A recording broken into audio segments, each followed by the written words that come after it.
Hey, my name is Ryan Leak, author and speaker from Dallas, Texas, and the verse of the day is Matthew chapter 6, verse 6. It says, "But when you pray, go into your room, close the door, and pray to your Father, who is unseen. Then your Father who sees what is done in secret will reward you."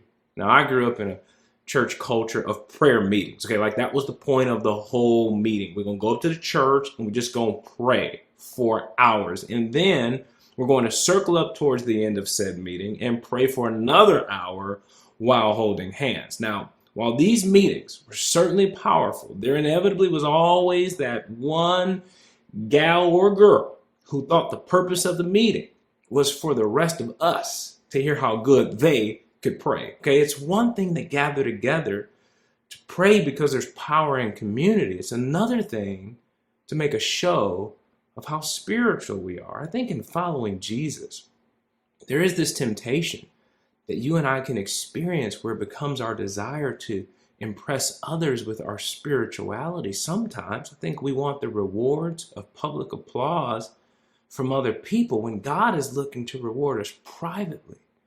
Our verse today says, "Your Father who sees what is done in secret will reward you." I think that's really good news for the person who's been faithful behind the scenes and feels like nobody values who they are or can see what they bring to the table.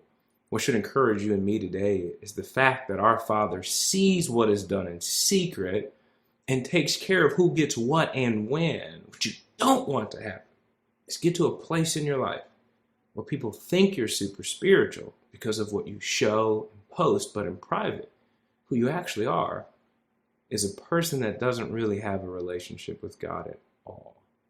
When you pray, it should be because you want to connect with your Heavenly Father. And I think each of us has to be aware of our motives when it comes to what we share and why we share. That's what I want you to think about today.